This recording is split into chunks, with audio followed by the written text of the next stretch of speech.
Good evening. I'm Ari Weitz of the Temple Emanu-El Streicker Center, and I'm honored to welcome you to our home of all things Jewish. We have an exciting 2 weeks coming up. On Thursday, Dr. Anthony Fauci will be with us, and then next week we will host Lihi Lapid, Jessica Seinfeld, Representative Hakeem Jeffries, and of course, Cher. We hope you will join us. For everything except for Cher, which you could watch online, it's sold out, I'm sorry. Tonight's program is a continuation of our partnership with Sinai and Synapses, an organization which bridges the scientific and religious worlds, and we thank them for putting together a distinguished group of scientists, religious leaders, and thinkers that are with us tonight. To introduce them and the program, please welcome the founding director, Rabbi Jeffrey Middleman.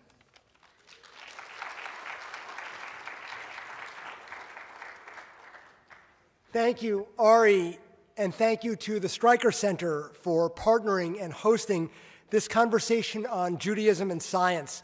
The programs at the Streicker Center are so thoughtful, as you all know, and so I'm honored to be part of this lineup.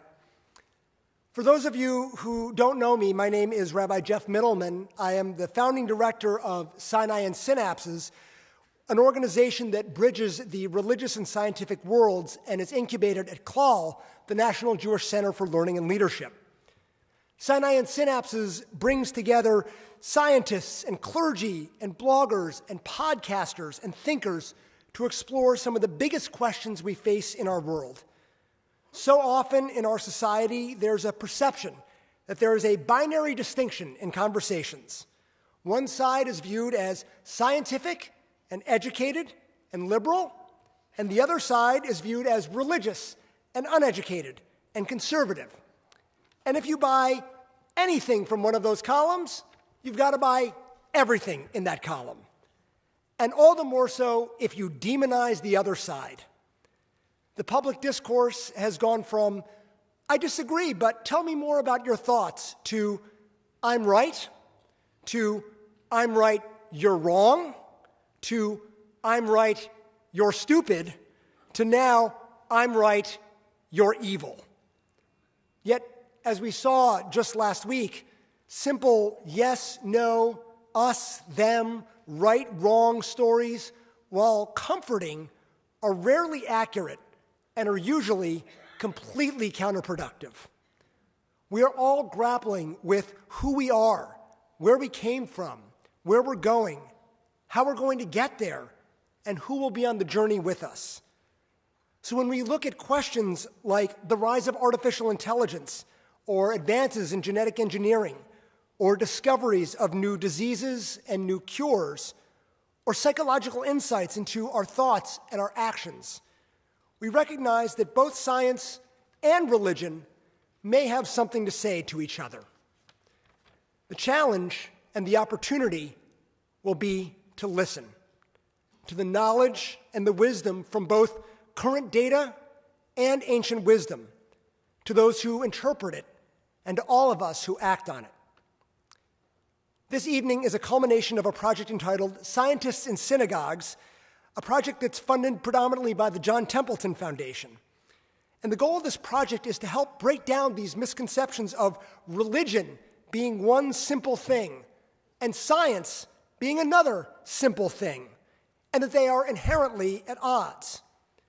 Rather, think about how many brilliant scientists are there who have been Jewish.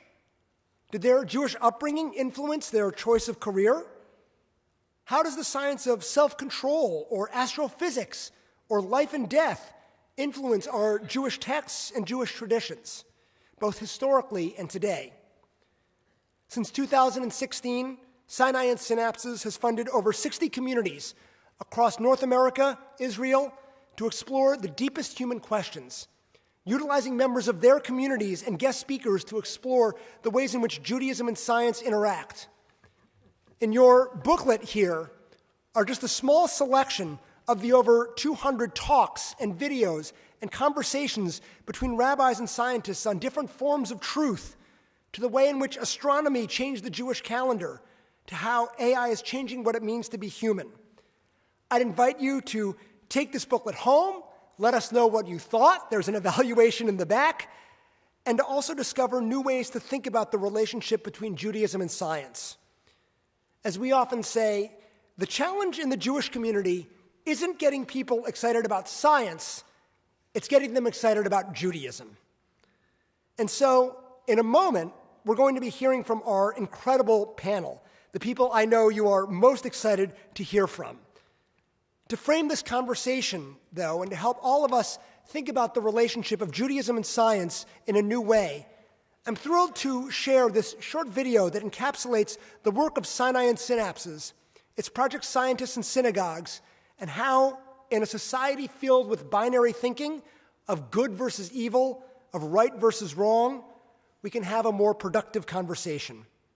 We hope you'll continue the discussion both among your communities, your families, and your friends, as well as with us. We'd love to have you be part of this discussion.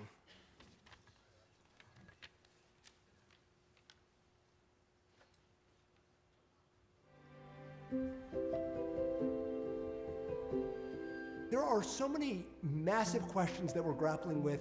Who are we? How do we act in this world? Where did we come from? Where are we going? There's wisdom on science and there's wisdom on Judaism here. And so when are they in conversation with each other? When are they in conflict? And when do they enhance each other? I've always been naturally drawn to science because it helps explain how the world works. I think of science as a process. It's asking questions about the world around us to understand how it works. It's a way of thinking. You know, I look at the sky, it's blue. Why is it blue? Science is a pursuit where you don't know where you're going to find. And so the more we know, the more we don't know. I think it deepens the mystery and the awe. There's a comfort with not having answers, ending up with more questions than answers. It just evokes wonder at this magnificent world.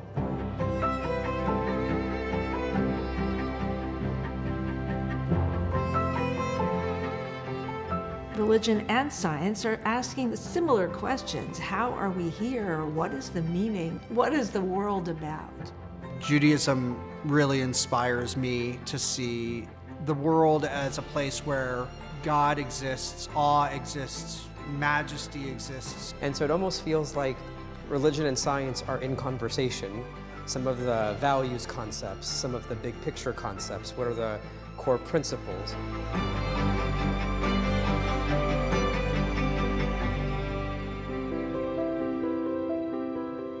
Most of the time we use the word dialogue, we really mean successive monologues.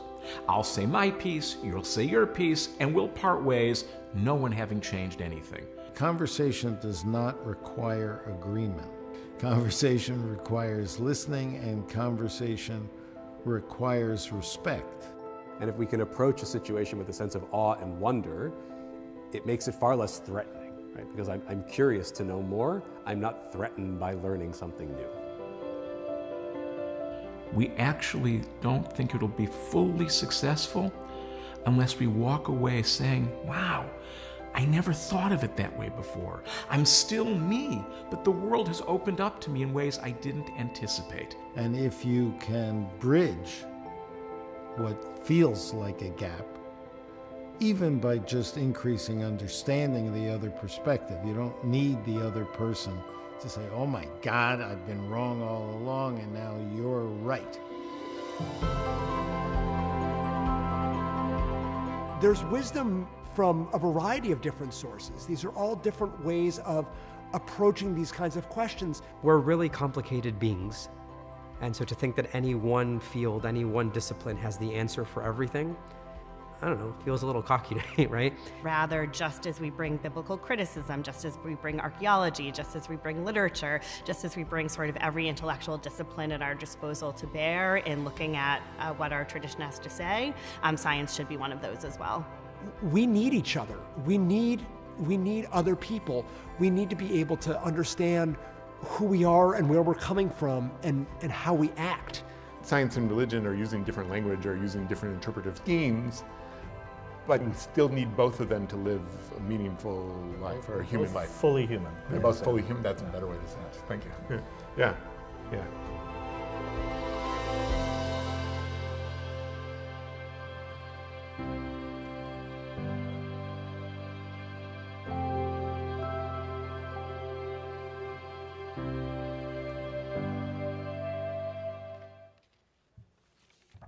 So I am now thrilled to invite our panelists to explore these questions about Judaism and Science as we hear first from Dr. Rochelle Walensky, the former head of the Centers for Disease Control, Professor Brian Greene, professor of physics and mathematics at Columbia University and founder of the World Science Festival, Rabbi David Wolpe, the Max Webb Emeritus Rabbi of Sinai Temple, and Abby Pogreben, who is an author, producer, and frequent moderator, and she is author of her new book, It Takes Two to Torah. So please join with me in welcoming our incredible panel this evening.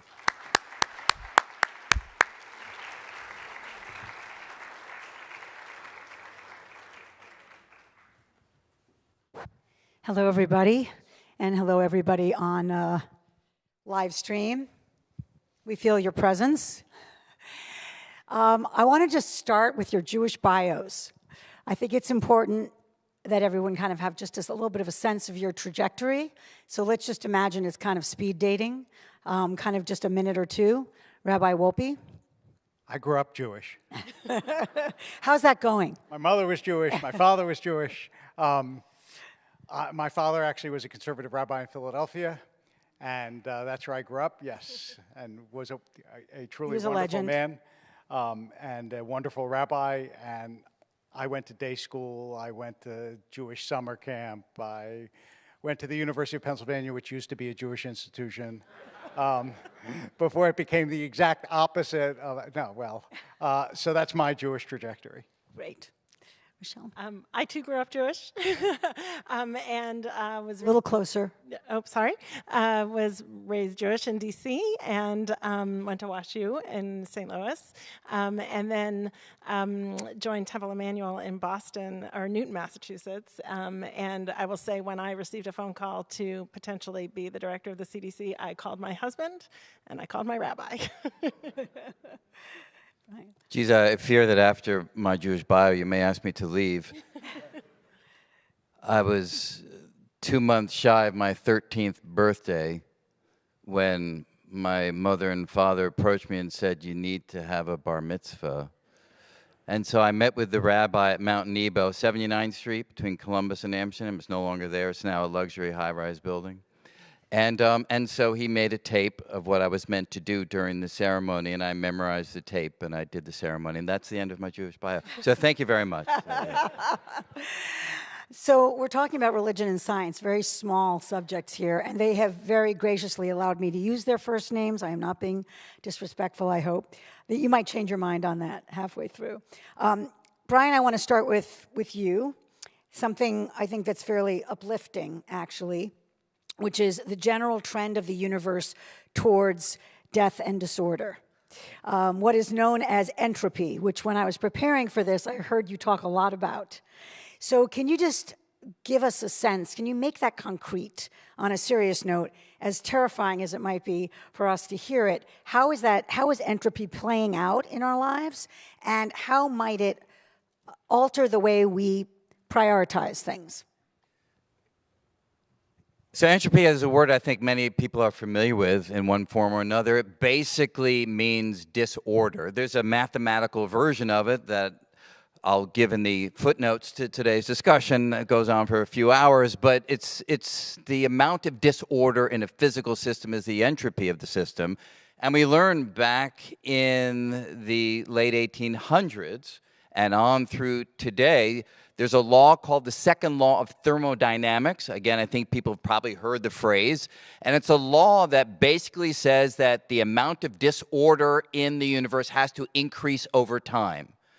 What does that mean? It means ordered structures like stars and planets and people ultimately must disintegrate. They must revert to their particulate ingredients that then will just waft through an ever larger universe. So yes, the fact of the matter is, if you look at the history of the universe from the Big Bang until today, and then you turn your sight from today toward the future, there's a relentless rise in the amount of disorder, and sufficiently far into the future, planets will disintegrate, stars will disintegrate, any thinking structure will disintegrate. Are you guys feeling uplifted? And that's where we're all headed. Now, it's up to us as individuals what we do with that insight. But yes, that's what science tells us. So just before we go to the rabbi on what to do with that insight, can you just say what you do with that insight? I mean, in some way, when I hear you, it almost seems to energize you. Well, there was a time I found that insight very distressing. So if we had more time, I would describe periods of my life where that insight took me to a pretty dark place. And so ultimately, where do I come out on? I do come out in a bright interpretation, which ultimately everything is about interpretation. It's all a matter of what you have inside your head in terms of evaluating the circumstance that you find yourself in. My interpretation of the second law of thermodynamics is simply this. It is a directive from the cosmos to focus attention on the here and the now. We have this brief moment in the cosmic timeline when structures can be sufficiently ordered to be able to think and feel and love and hate and imagine and create. And the fact that we as collections of particles can do all that, to me, is a cause for great gratitude. So it does fill me with a deep sense of gratitude for this brief moment in the cosmic timeline when we can be here and experience things. Great. So, David, when I interviewed you about Yom Kippur, which you taught me was very much about death, yes. And even when we sat in the sukkah together and you said, this is all about impermanence and fragility, and that actually makes us appreciate, as opposed to just focusing on the fact that this is all going to go. So I feel like this is not just convenience, that Judaism is speaking to what Brian has just set up. Can you? So two parts of it. First of all, the larger idea of entropy, that's why in some ways every act of human creativity is an act of defiance. Because even though it may be that everything is disintegrating, when you look around you, the world is filled with structures, filled with things that we've created, filled with art, filled with things that we've planted. In other words, in defiance of the reality of entropy, human creativity is, what is the opposite of entropy? Is building, is full of beauty. And that's in some ways what Judaism teaches you to do with your life. On Yom Kippur, you dress in all white, partly because of purity, because white shows the slightest stain, but also because it mimics the shrouds you're buried in. You don't eat, you don't wash. In other words, you simulate a corpse. And the idea is, exactly as Brian said, you're only here for a brief time. And it's almost what Yom Kippur is trying to do is to simulate what happens when the doctor calls and says, I see something on the test I don't like. You know that sense of life being fired at you point blank. And all of a sudden, you realize something about your life that you didn't realize 5 minutes ago, which is it's limited and you'd better use it wisely. So the tradition tries to bring you to that insight without the necessity of the doctor's call or the illness, because sooner or later, you will get one or the other. So, Rochelle, you were saying at one point when we talked, and I looked it up, that there were, when you took the job at the CDC, there were 3,000 people dying a day. That's real death. That's not foreseen death or inevitable death. That's actually death we were all seeing kind of in ways we'd never imagined. So just in terms of coming at the certainty people wanted and couldn't have, I just want to quote you. You said, I would love to say I know exactly where we are because I think people really do want to know. But the most important thing that we can say is that we don't know exactly where we're heading. And it gets to what I'm talking about a little bit here about just our discomfort with that uncertainty. Can you address or just pick up on anything you've heard? Yeah, so science, I wrote in my op-ed when I first joined the CDC that I was going to lead with science, and I wish I had had one other phrase that I did not put in there, which is, and it will change. Science is the pursuit of knowledge. It is not permanent, it is provisional, and we in science recognize that it is provisional. And I don't know that the American public assumed that it would be provisional in the way that we as scientists think about it. Once you know a piece of science, it asks more questions. It means you have more knowledge to pursue. So if that is true, that science is the pursuit of knowledge, we have this other problem, which is most of America, most of humanity has confirmation confirmational bias. They believe something and they see something and they confirm it. Or ambiguity aversion, like I want something that I know to be true. In fact, there are studies that demonstrate that people would prefer to pick an option that they know to be true, even if it will serve them poorly, rather than an ambiguous option that will serve them better. So we have all these, and then we have a challenge of sort of the American public's innumeracy, which is sort of most of the American public can add, and that's about it. In terms What was that of word, illiteracy? Innumeracy. So it's like illiteracy, but about numbers, essentially. So, That's me. So now we have to sort of explain risk. And there's a responsibility, I would say a moral responsibility, to talk to people about, tell folks what we know, when we know it, to talk to people about, uncertainty and the potential hazards associated with A versus B, given the uncertainty. And so in all of that, then is the sort of responsibility to communicate. So communicating new science, new at risk, provisional data, letting folks know that it's all going to change, and you get 60 seconds on the evening news. And so how'd that go? Well, you kind of all know how that went. But on a serious note, did you see kind of a human resistance to being brought along to how this actually has to work, how to think differently? Well, I mean, the communicators will tell you as you get trained in all this comms, tell them what you know, tell them what you don't know, tell them what you're going to do, tell them what you want them to do, and then tell them it's all going to change. And that's sort of comms 101. That's not so easy in, again, a 60-second soundbite. It's not so easy when you're talking about vaccine effectiveness and relative risk reduction compared to the last vaccine. Most of America wanted you to say, it's safe and effective, tell me what to do, and that it's going to work for however long. Many scientists would say, well, Linsky, you can't say that. Look at what just happened here. Look at this adverse event. How could you possibly generalize to safe and effective? And what you try and do is kind of thread the needle in between. Great. Brian, Can I yes. throw in one quick? Sure. So I.I. Rabi, who was a Nobel Prize-winning physicist, when he died, he gave an interview, right before he died, he gave an interview to Haaretz, the Hebrew paper. And they said, what's the greatest intellectual influence in your life? And he said, my mother. And they said, why your mother? And he said, because when I used to come back from Cheder, he grew up in Eastern Europe, so he went to a religious school, she wouldn't say to me, did you say something smart today? Or did you get a good grade? She would say, Itzi, did you ask any good questions today? And that's what made me a physicist. So great. Brian, I will ask the physicist. David mentioned that imagination, creativity is kind of the antidote to entropy, or the opposite in some ways. You talk about human imagination as actually the thing that's allowed us to endure. That was just such a big idea for me. And you say, the reason we prevailed in evolution is that we have this amazing capacity to be irrational, to do things that don't make sense. We prevailed because of our capacity to allow our minds to freely roam, imagination, emotion, the inward journey to understand who we are. That's not an esoteric quality of human experience. It is how we came to be the species we are. Well said. You sound pretty good.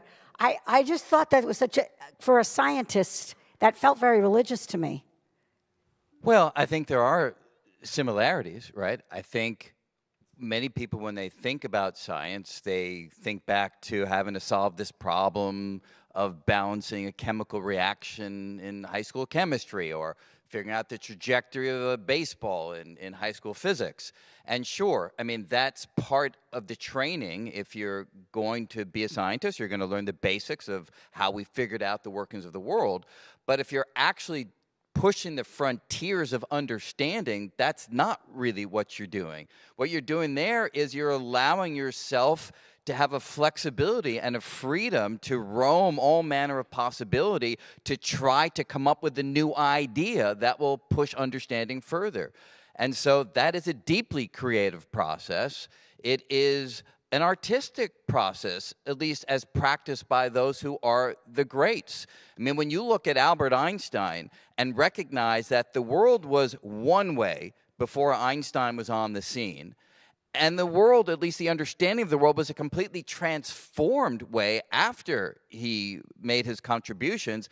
It's unbelievable what the human mind was able to think of. Who could have imagined that space and time would warp and curve in order to communicate the force of gravity? Who could have thought that time would slow down when you're moving near the speed of time? Slows down when you're moving near the speed of, that's an insane idea. And it's true. And it came out of the creative imaginings under the restrictions of trying to explain data and the real world that this one individual was able to provide us with.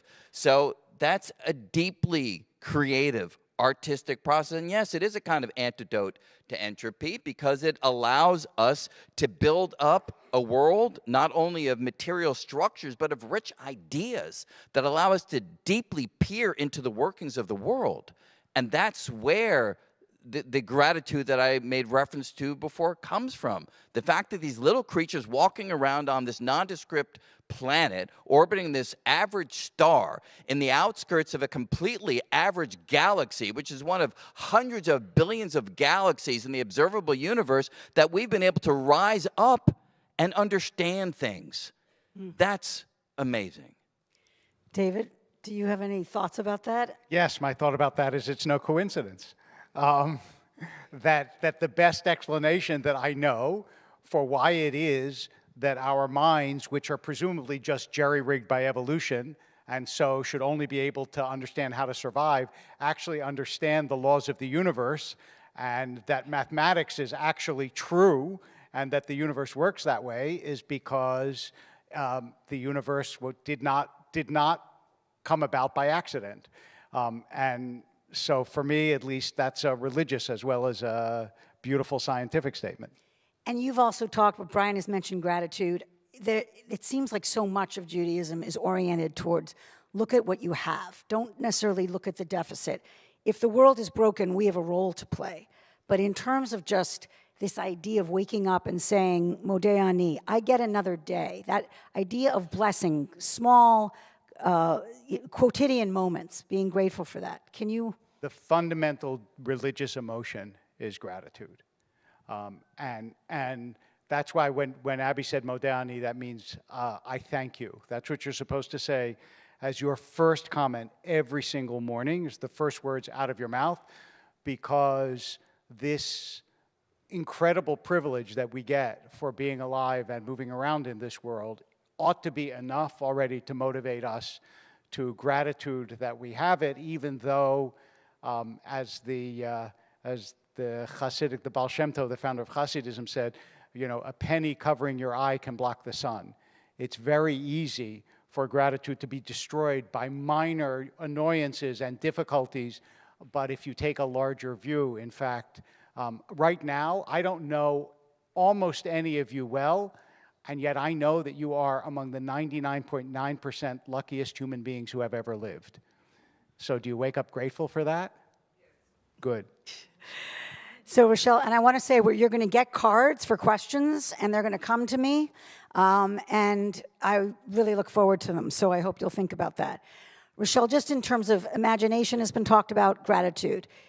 In terms of just you as a scientist, as someone who's in the world of hopefully truth, facts, reality, training, where do those ideas come through for you? Well, you know, it's actually interesting because early in the pandemic, when I was at Mass General, you know, as you said, we had 3,000 people dying a day. I have done a lot of work in HIV/AIDS in sub-Saharan Africa, and there were times, you know, where you review documents and you're like, this is a crisis standards of care. This is what I'm going to do when we run out of meds. This is how we're going to allocate. Can you all hear?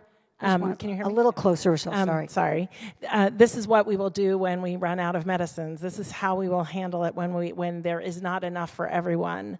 And when you have that at Mass General Hospital, when you come every day to a hospital that has a morgue outside the hospital, you start to feel the penny in your eye and to recognize where the spaces of gratitude have to be, and how every day for such long years is a gift. And that people were coming together to do things for one another in extraordinary fashions above and beyond every single day. You know, you feel that every day in medicine, but when the hospital is your office, you don't sort of feel that every day. And it was truly an extraordinary time. Yeah, sorry. So I want to ask you both a question. Because last night I told somebody that I was doing something on Judaism and science and what they have in common, and she said, oh, I know what they have in common. They're both under attack. Why is science under attack? Well, there was tension between what the science was saying in the last 2.5 years and what people wanted to do in their own autonomy. And I think that tension led to a lot of politicization of science.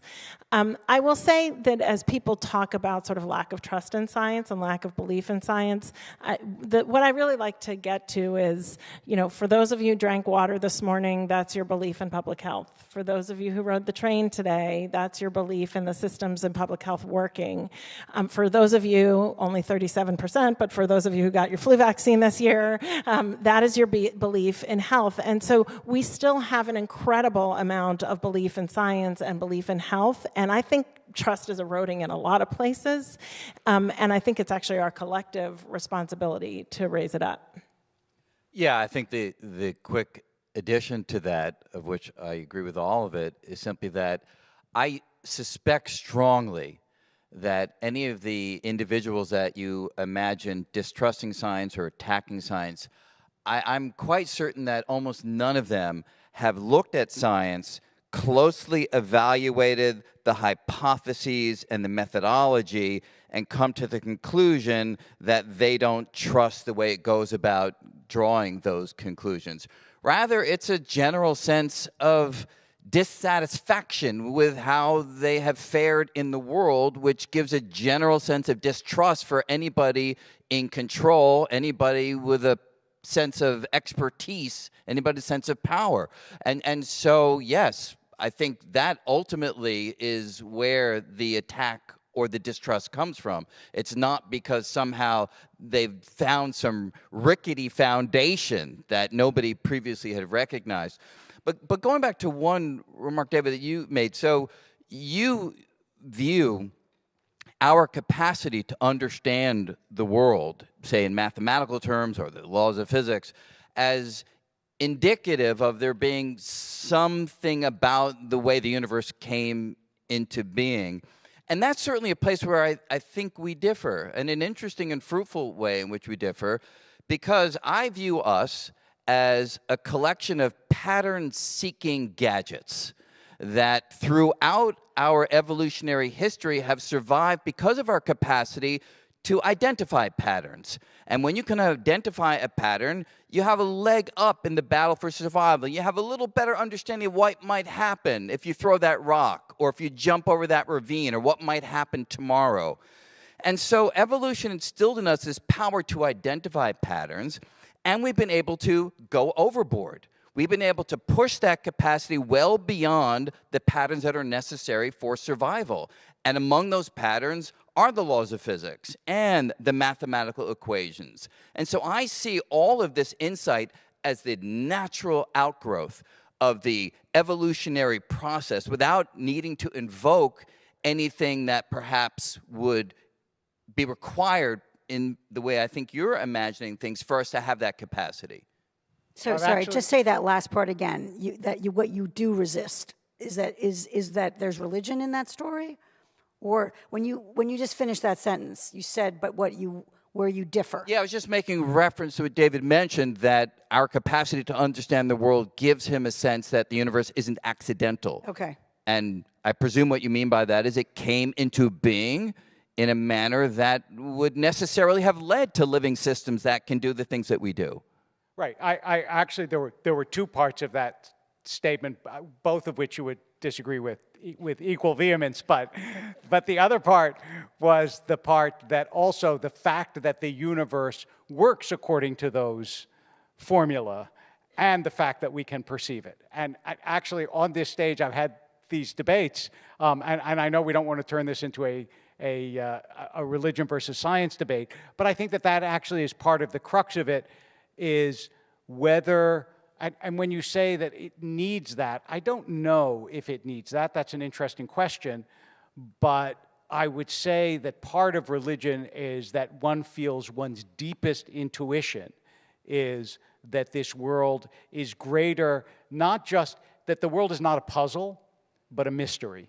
That it's not something that is susceptible to reason, no matter how powerful the reasoning machine would be, because ultimately there is something mysterious about this world, and that is the religious sense, which I can defend rationally, but ultimately comes from a place that is beyond rationality. So can I just ask you to, this is maybe too basic, but can you each address whether there is God in science?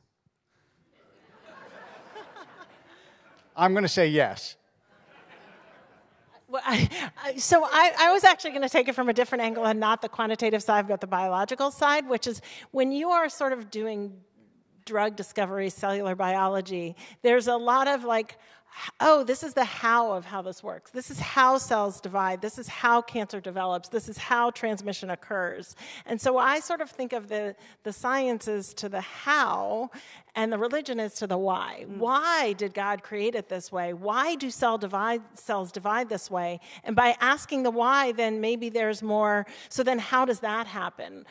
So I sort of see it as this sort of beautiful synergy of the how and the why. But I'm just, even though I made what sounded like a joke, I do want you to say that, Rochelle, you just posited God in that somewhere. Yes. So that God is operating for you. Yes. There is, can you just say a little bit more about how? Well, so God created the how it's going to happen. God created that these cells divide in this way, that this cancer develops in this way, that it spontaneously will happen. There is a force, a being, a God that is making that happen. Okay. Brian? Yeah, so I don't mean to parse language too finely. I do think it depends on exactly what one means by that very simple but potent word called God. And so if one means the more literal interpretation I think many of us have in mind, then I don't see a direct place for that in any of the science that I've ever practiced or that I've ever seen.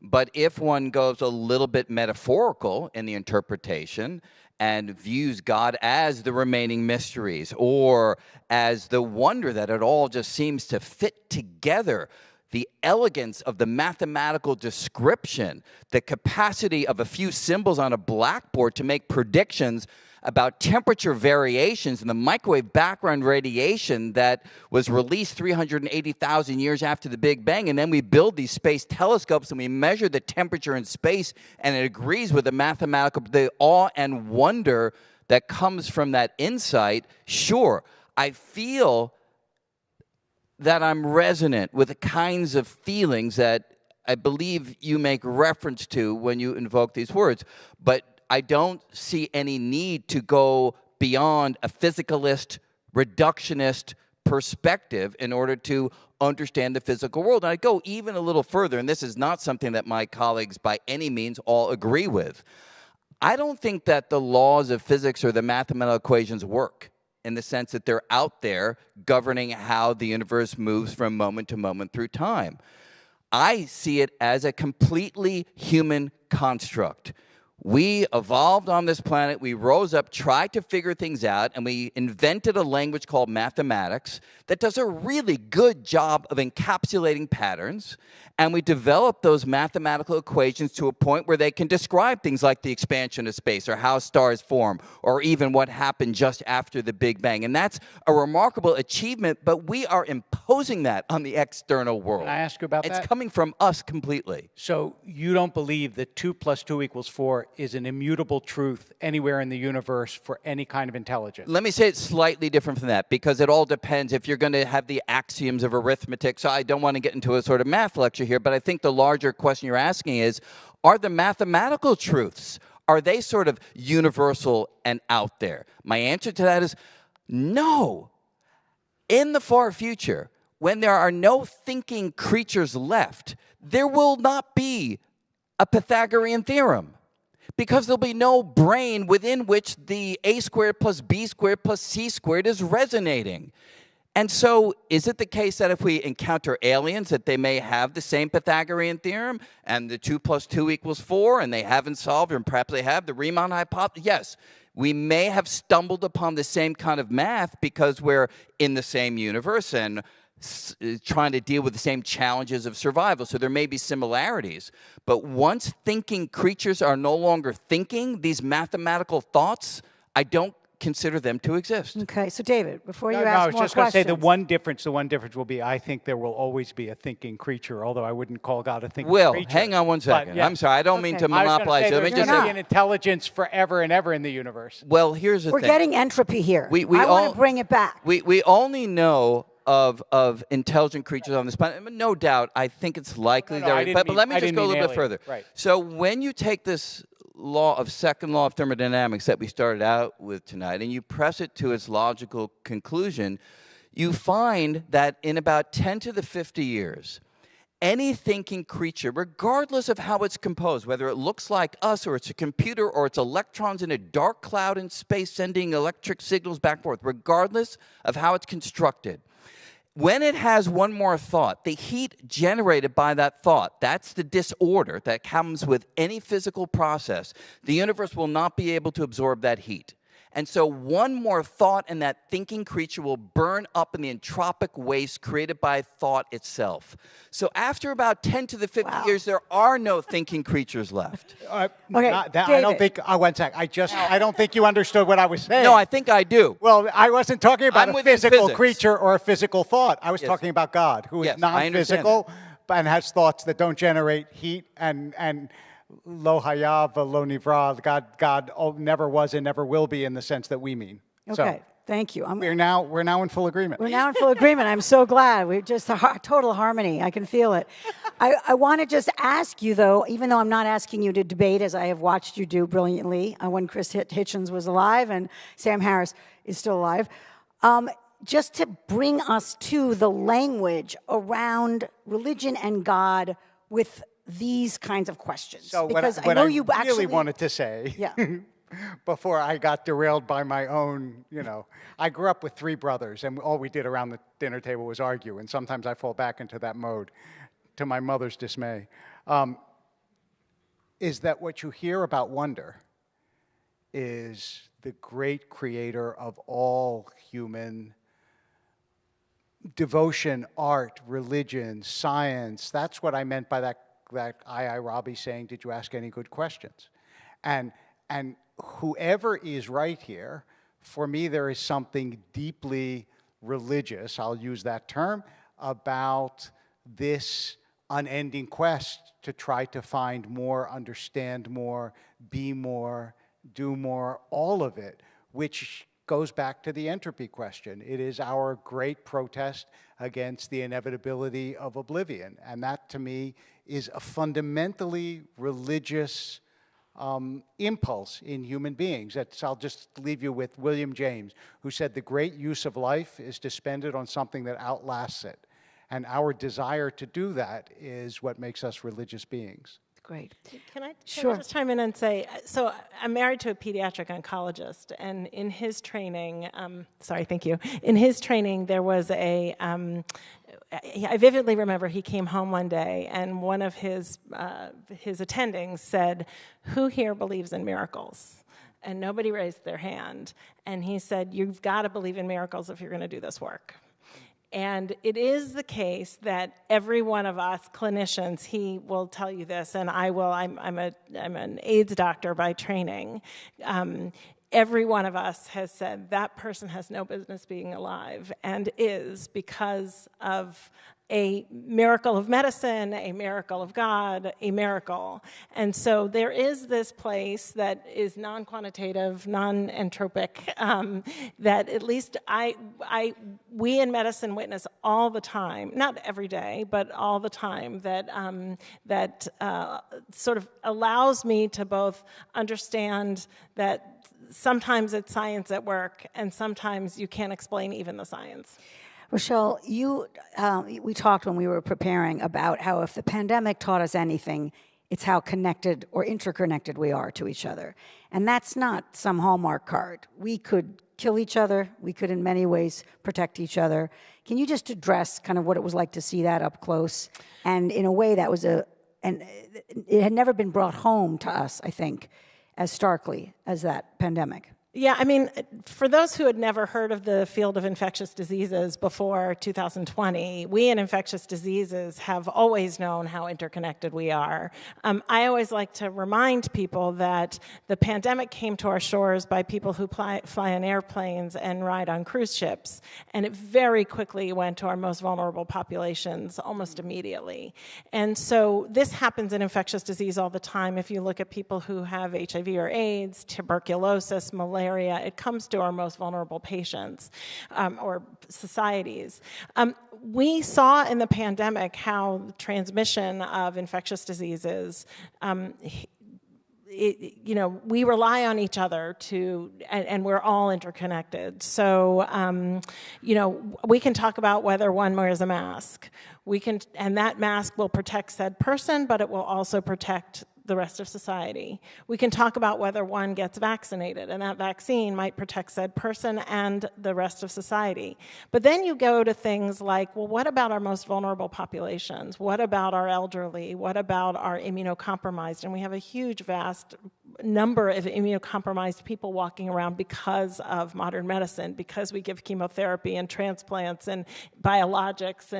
And so we have a lot of people who are immunocompromised, and we now rely on regular society to actually take care of our immunocompromised. There was a great Barrington Declaration, for those of you who followed, and I was one of the signatories that said, no, the John Snow Declaration, we actually have to take care of our most vulnerable populations in this pandemic. If you go back and read John Barry's book on the Great Influenza from 1918, he will talk, and he wrote that book before the COVID-19 pandemic. He talks a lot about how, yes, we didn't have vaccines as quickly as we did in COVID-19, but the fatal flaw of society at the time is that we didn't take care of each other.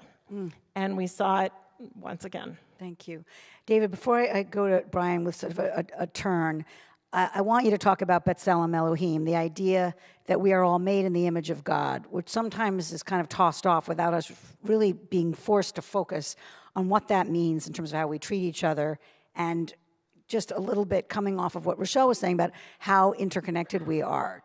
So it's the single most important statement that the Jewish tradition makes, and by the way, made to the world, and it was the great innovation of Judaism. We don't think about it this way, but why was the Ten Commandments so important in human history?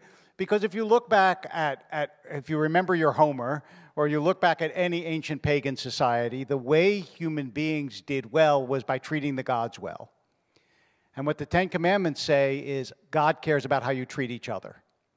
That was actually an innovation in human religion, and the most important one that we gave the world by far. And this idea that every person is of infinite value because every person shares something of the infinite in them is Judaism's, it's where we take our stand in the world. And it's incredibly hard to live up to, incredibly hard. But I will tell you this, I'm not going to do it now, but I've done this many times with congregations and audiences. If you look in the eyes of someone else and you don't let yourself smile or make it into a joke, the power of that moment is like an inkling of what the Jewish tradition means when it says that every human being is in the image of God. It is the part of you that I can't point to. It's not your sense of humor, it's not your physical being, it is the intangible center of you. And in some ways, I would say, Judaism asks you to believe in human beings even more than it asks you to believe in God. Beautiful. Brian, you said we are all children, it's kind of a perfect quote coming out of this. We are all children of the fundamental laws and forces that guided the universe from just after the first Big Bang through today, and will continue to guide how reality unfolds into the ever more distant future. That idea that that's something we share in common is maybe basic, but also kind of big to me. Yeah, I mean, it's huge, right? We know from basic physics that every electron is just like every other electron. There are no distinguishing characteristics. Every proton's like every proton. Every neutron's like every neutron. Every hydrogen atom's like every other hydrogen atom. So when you look at the stuff that we are made of identical ingredients. When you go even further, higher up on the hierarchy of structure, if you get to DNA, I mean, our DNA differs by what, one base? You can correct me, one base pair in 1,000 or something of that sort. So we're 99.9% the same when you look at our DNA, and on it goes. So we are all made of the very ingredients that were blasted across space in supernova explosions. These atoms, these complex atoms, are forged in the deep interiors of stars. They went through space, being blown apart when the star itself exploded, and we are the particular combinations of the very same ingredients that the cosmos created in these stellar nuclear furnaces. So we deeply share what we're made of. We deeply share because we're all guided by the same fundamental laws of physics. And that is a universal quality that binds us in a way that I don't think you can imagine anything binding us more deeply than that. I bet you gave an awesome bar mitzvah speech. Brian, I want to stick with you for a minute and talk about free will, because you say we don't have it. And that was a little bit of a shock to me, this idea that in some way we're not really authors of our own lives. Can you expand on that? Well, again, anybody familiar with the philosophical tradition, this is not a new idea. People have struggled with the question of whether we have freedom of the will that we intuitively sense. We have struggled with this for thousands of years. What physics provides, to my way of thinking about it, is deeper insight that I hope gets to the explanation, at least for those from the philosophical tradition that say that we don't have free will, and I certainly am in that camp. Look, if you recognize, and let me just speak about myself so that it can be in a specific example.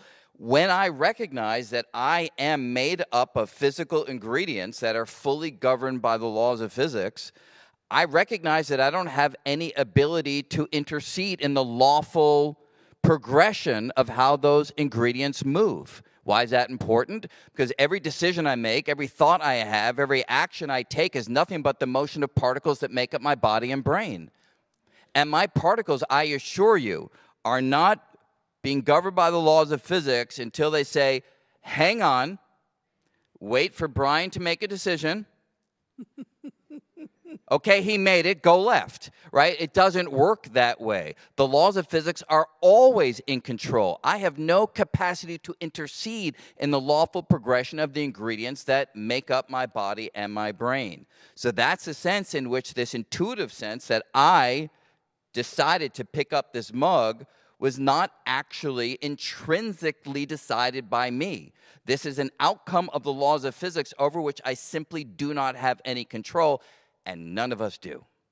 So I want to understand this, because this is where I really am a science, I don't want to say it, not even rookie, that doesn't apply.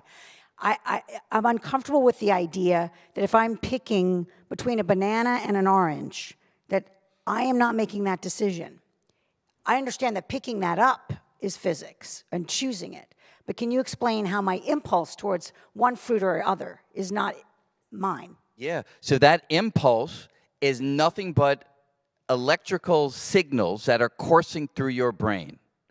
And you don't have the capacity to control those electrical signals because they are governed by Maxwell's equations as instantiated in this particular biological form.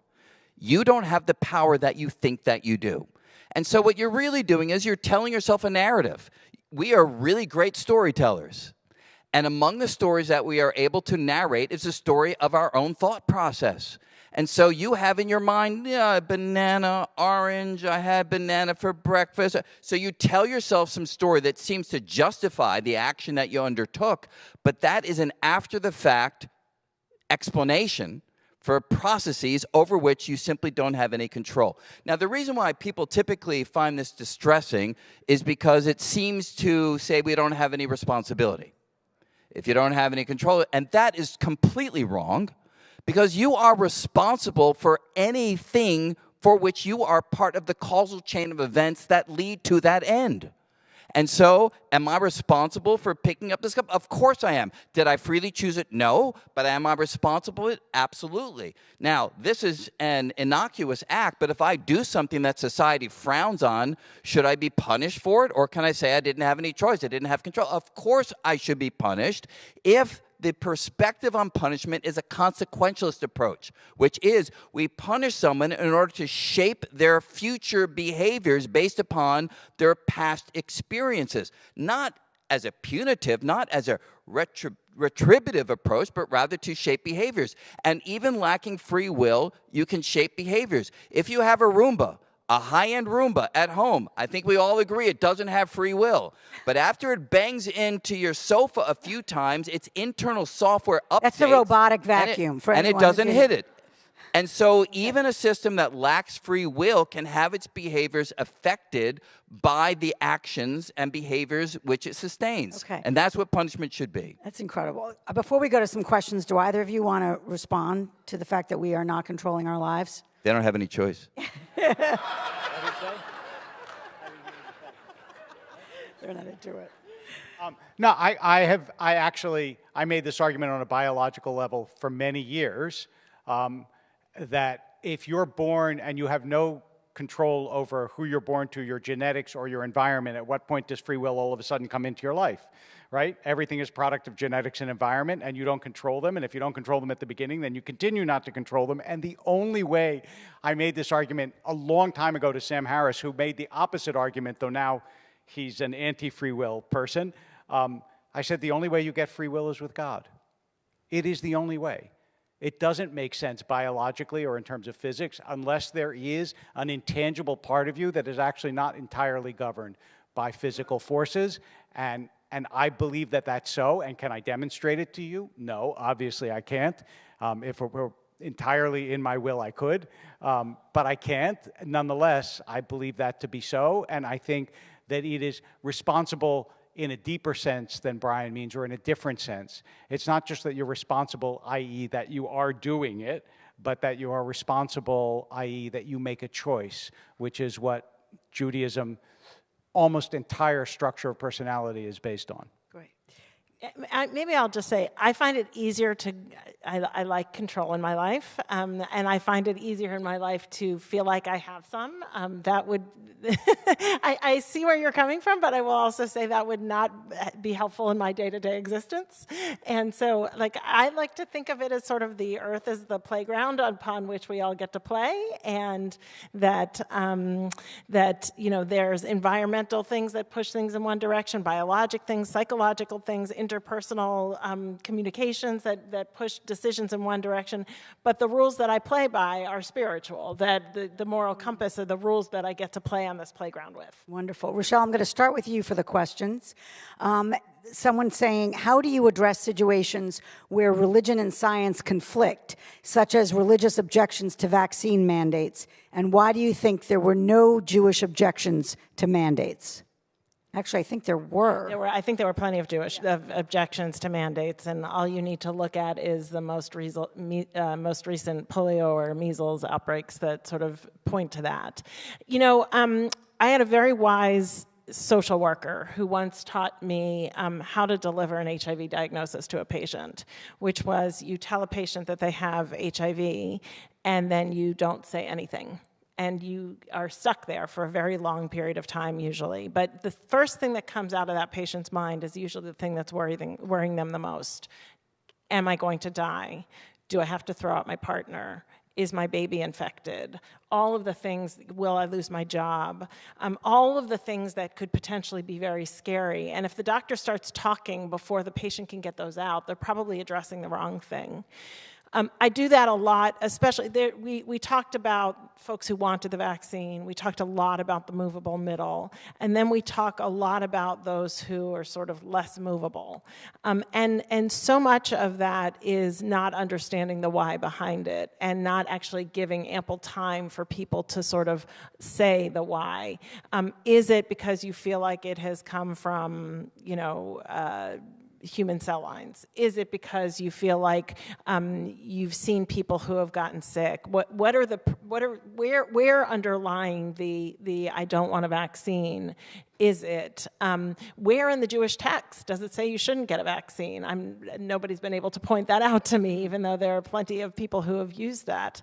So I think there's a lot of like, help me say more, help me explain, help me understand where you're coming from. Okay. And those, unfortunately, take a long time to have those conversations. Okay. Brian, how does one reconcile the birth of a child with entropy?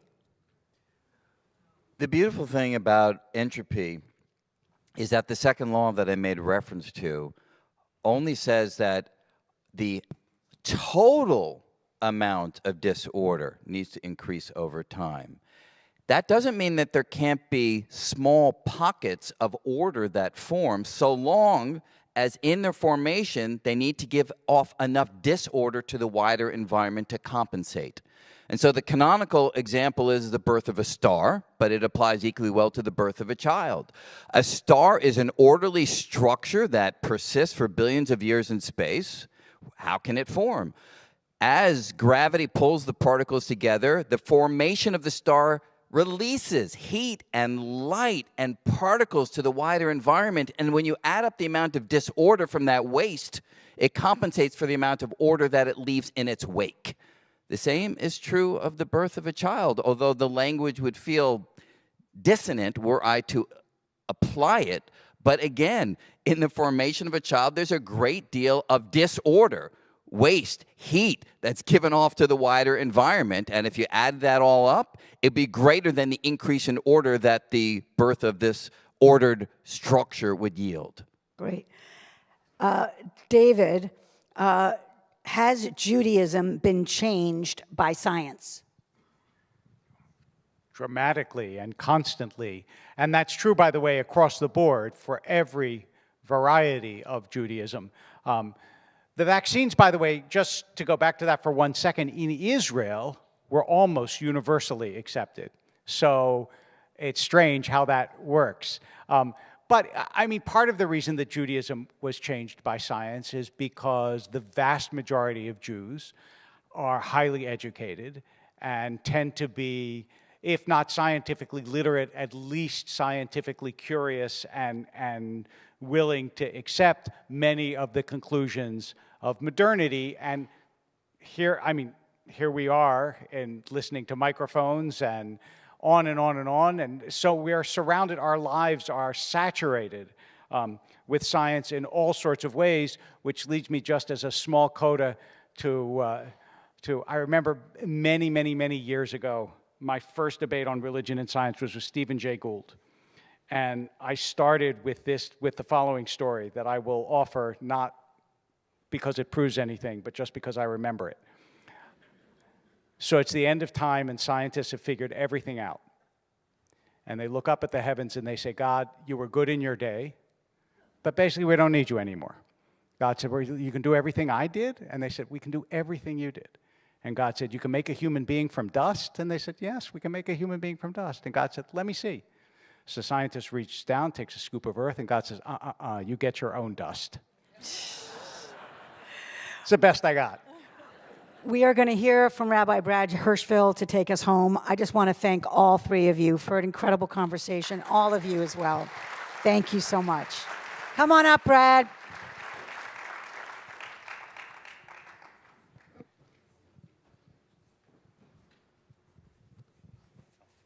So because I have to and because I want to, please join me in thanking all four of members of this panel. And it is personal for me. We, and I personally, am in your debt. You reminded all of us tonight, and I know each of your work enough to know it's not a tonight deal. You live this each and every day, each in your own way. That whether it is great science or it is great religion, there are always two elements that are found: the cultivation of curiosity and the willingness to be surprised, to see things in ways we didn't 10 seconds before. Now here's what our job is: I want to invite all of us in this room and everyone listening online to move from being grateful consumers of a wonderful program to actually becoming partners in the advocacy for this idea and the spreaders of this message in a world which feels like we need it more than ever. And here's how I want to invite you to do that. Stop for a second and ask yourself, what did you hear tonight that surprised you?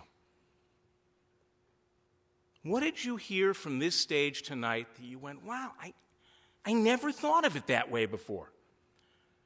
And if you're really brave, I'm going to push you a little further. Don't just say, I was surprised that I was so right by what I used to believe because one of the panelists confirmed it. By the way, even that's not a bad start. But be a little bolder. What did you hear tonight from this stage that surprised you? That you're going to walk back out into the world tonight going, I never thought of it that way before. And then, if you're really brave, share that insight with one other person about whom you care in the next 24 hours. Actually tell them, I went to this program, and yes, that's advertising for Jeff and for Sinai and Synapses, but that's not the point. I went to this program, and I didn't just consume it. I'm a partner in it. I'm a partner in the unleashing of curiosity and surprise in the world. And so I want to tell you, the person you've chosen, I never thought about it that way before. I was really surprised. And here's what the experience of surprise opened up for me. I have no idea what your answers will be, and truthfully, I don't care. What I know is, if the constellation of people in this room, inspired by these 4 people, does that, whatever world we wake up in, the day after we've done that, will be more like the one we want to be waking up in. Thank you very much.